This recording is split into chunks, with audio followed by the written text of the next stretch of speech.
Welcome to another edition of Maritime Gateway's Digital Dialogue. Today's guest is Mr. Vineet Kumar, Chairman of Kolkata Port Trust, which is recently renamed as Dr. Shyama Prasad Mukherjee Port. Welcome to the show, Mr. Vineet Kumar. Thank you very much for joining us. Thank you, Mr. Ravi. Thank you very much for this opportunity.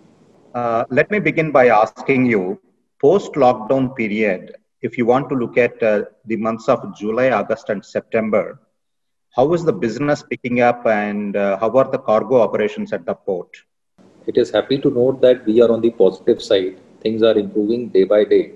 And if you, let us say, we compare the first quarter vis-a-vis the second quarter, our cargoes were down to the tune of 30-35% in the first quarter. But at the end of second quarter, we are something around 20% now. So it is not only that we have recovered for the losses we had in the first 2-3 months, but there is little upswing. And because we cater to steel industry, and we, as of now, for the next month, the outlook is very good. And also because of the coming festive season, puja and all that, we find that the lineup of ships is quite good, almost as good as it would have been in the last year. So maybe October, we will, while in aggregate, we might still be lesser, but October we might match the last year. We might almost come to the last year's level. Do you have still any challenges to cope up with? One challenge is, as you know, I just told you, by now we have had more than almost 500 cases. So these cases are coming every day. Human resources are in our industry. Nothing can go without human resource. At the end of the day, we have to have people who will tie up the ship, who will operate the cranes and all those things. So that is one challenge which we are having. Then the other challenge is the imbalance, especially in the container trade. The imbalance of export and import, while it has come down from the the levels it was 2 months ago, but still that imbalance is there. The imports are yet to pick up, while the exports of late have been very good. Because of that, the container shortages and the call management has become an issue. But otherwise, I think things are almost back to normal, and been able to successfully almost tide over the crisis, I would say. Let us talk a bit about Nepal and Bangladesh cargoes, for which Kolkata port is a very key port that way. I am told that now there is a separate zone arranged for Nepal cargo, and the handling would be much more smoother than earlier. Can you elaborate a bit on that? As you are well aware that Nepal and Bangladesh cargo both are our, are very close to us. These are our traditional trade. We have been doing this for ages. Nepal, I would tell you, that even during this crisis period, for the entire lockdown period, we kept the Nepal containers inside the port till 3rd of May. And even after that, when the congestion became huge, we transferred certain boxes to other 2-3 CFSs, but that too with 15 days free time and only a consolidated fees. Because normally the Nepal trade has a lot of demurrage issues, but this time we kept it in the port free of cost for the entire 2 months period, and thereafter we also shifted them to a nominated CFSs, that too at a fixed rate. So we tried to give all the facilities to them, and now we have space inside the dock which is earmarked, which is for the Nepal trade. It is in fact given on lease to NTWC. It's a Nepal Transit Warehousing Corporation. So there's a separate place, so they can keep their containers there. And so this is another facility which has come very recently. The EDI connectivity at Birganj has also been started, so that will further smoothen the the operations. So all these things have been there for Nepal, and the feedback I have got from the Nepal trade as well as from various importers, exporters, is that by and large we have been satisfactorily able to manage the crisis for them. For Bangladesh, we are always striving to improve the trade. The recent trial movement for Agartala It has been very, very successful. We are getting a lot of inquiries. And as you know, the Bangladesh trade, the major issue is the volumes, and aggregation is an issue. So I am hoping that there are certain last minute clarifications which have to be done between the two countries, which will be done shortly. And this, with the starting of this Agartala transshipment, the Bangladesh trade will also, will be much, much better. In fact, for Bangladesh trade, I would tell you that we have allowed stuffing within our dock system. While our normal export containers are given 10 days, for Bangladesh, we give an additional time of 15 days. And all those vessels which are plying on the coastal route, we give all the coastal discounts.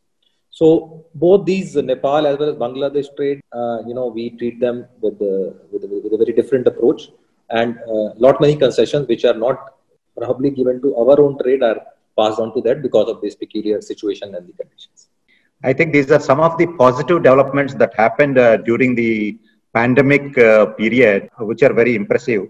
I am also told that there is a cargo container train for export to Bangladesh from Mazarkat station started, which will be interchanged the cargo at the ICP at Petropol. So, what does it mean to the trade? See, this is in Mazarhat. There is a Concord terminal which is on Port Trust lease land. So from there, they have started a train to Petropol border, because it started because there was, a lot of congestion on the road at the time of the crisis. So they have just started this train service, and this goes up to Petropol. And then there, the containers are shifted from rail mode to the road mode for further movement into the Bangladesh side. So this is one service which has started. So it is a welcome thing as far as, because we have to see from the overall trade logistics cost perspective. So it's a welcome step, but I still feel that for Bangladesh trade, the river route or the sea route, that continues to be more cheaper if you see the total end-to-end logistics, because it still involves one transshipment at the Petropol border, and then they have their own issues, and then further road movement.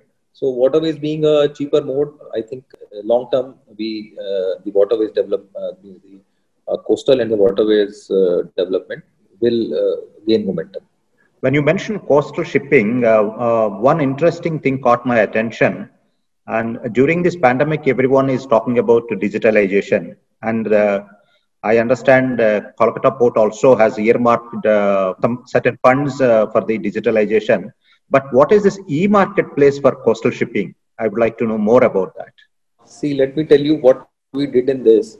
As you said that something good has also come out of COVID is that, in-house with the help of NIC, we have already implemented entire export process. Paper filing is done on online now.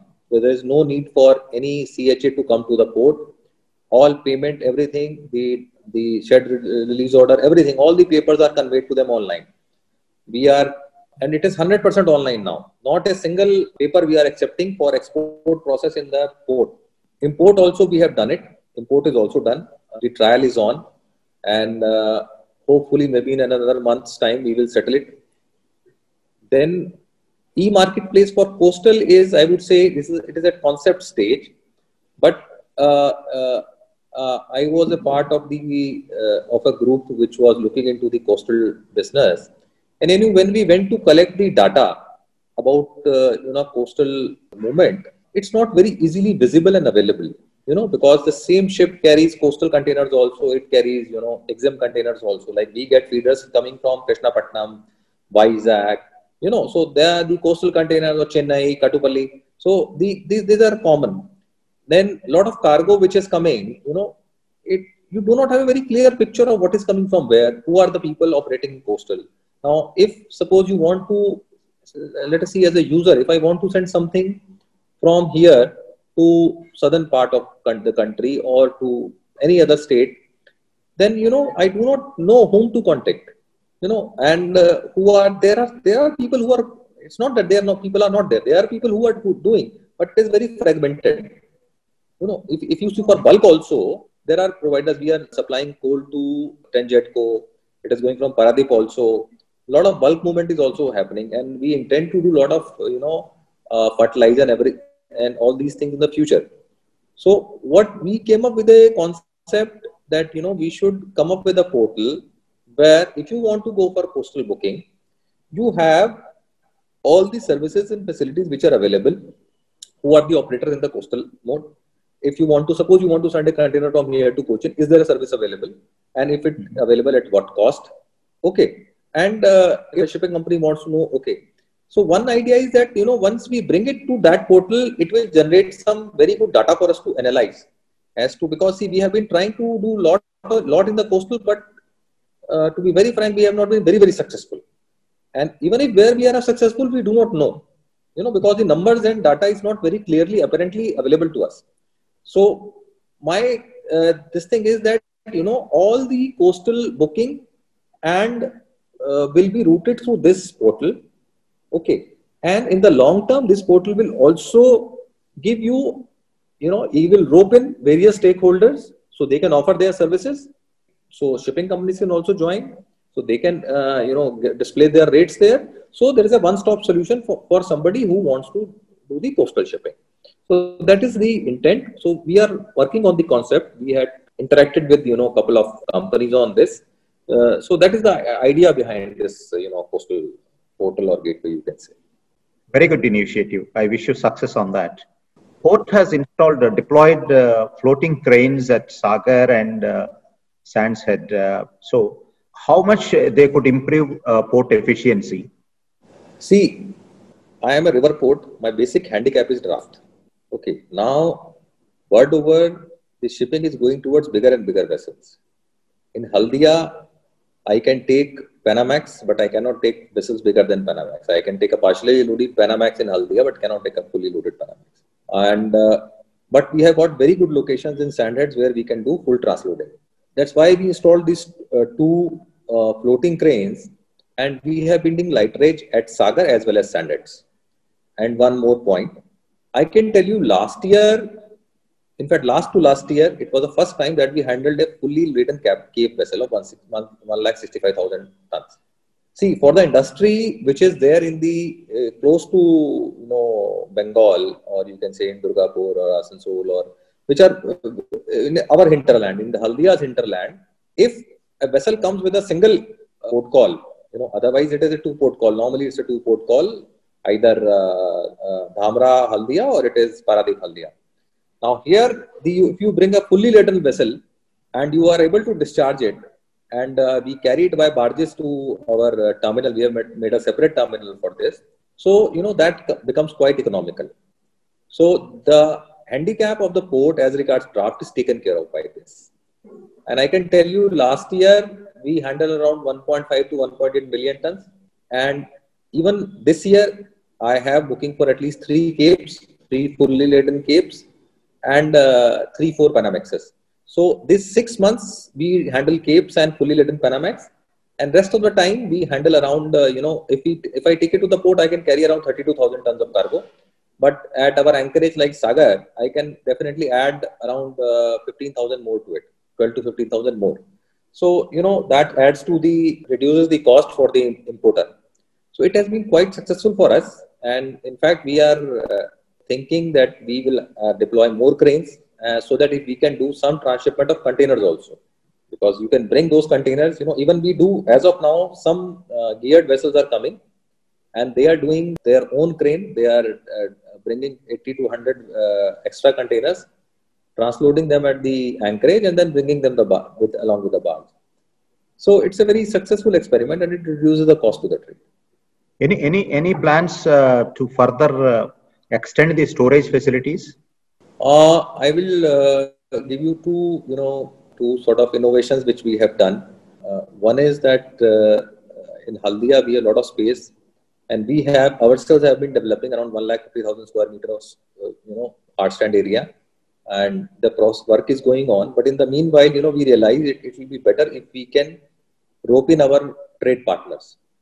So what we have done is, we are allotting land for 5 years and giving some discounts on the rent and asking our, users to develop it.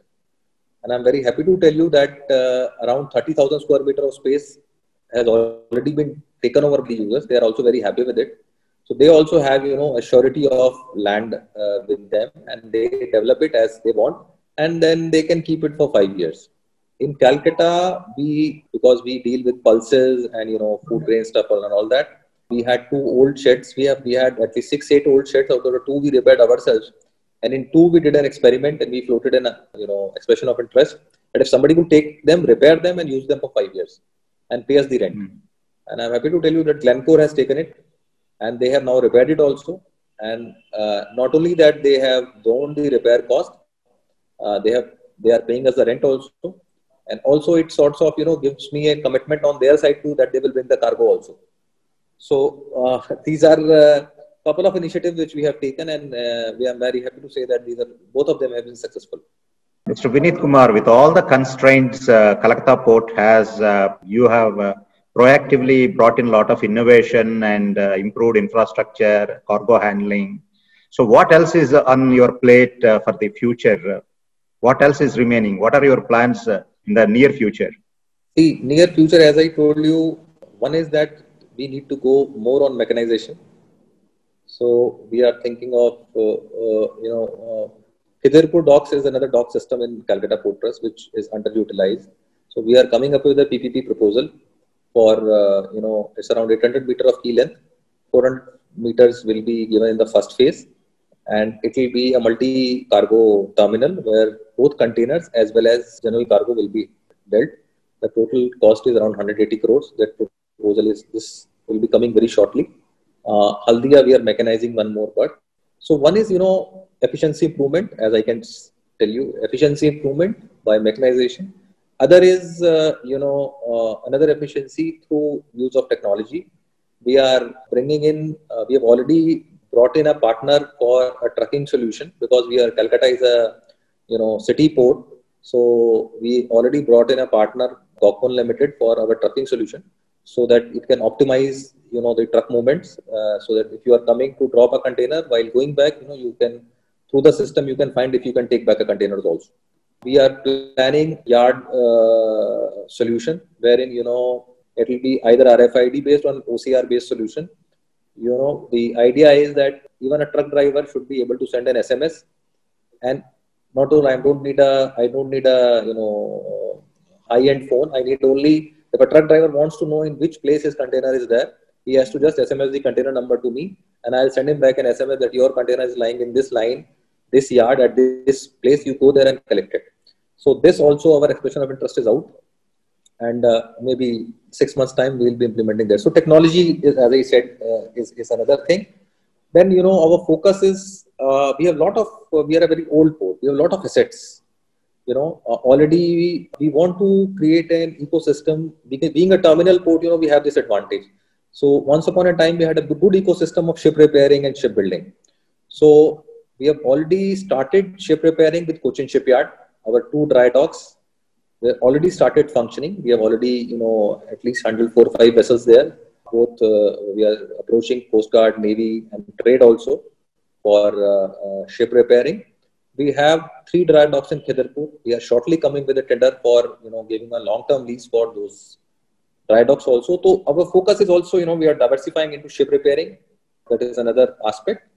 And port side, I would say other areas is,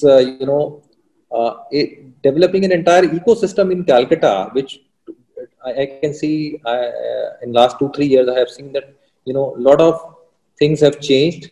It's not only us who are changing, but the entire ecosystem. So everybody is coming together here to give a good experience to the customer at the end of the day. It is more about the reliability of the service, about transparency. So that is our aim, that, the customer, we are very shortly, maybe in a day or 2, we are releasing a customer charter also as to what we promise to our customer. So we are giving you timelines, we are giving you hours. Okay, in this hours, we will give you this service. You apply this time, in 2 hours or in 2 days or in 10 days, you will get this approval if everything is all right. So focus is, to turn this organization more customer centric, both the docks. And once I feel, if you are thinking about your customer and your employees, everything else falls in line. So that is our vision for it. It's a complete makeover of a major port so far what as we know. Thank you very much, Vineet Kumar ji, for joining us and sharing a lot of insights into the current operations as well as your future plans. Thank you very much. Thank you, Raviji. Thank you very much for this opportunity. Thank you.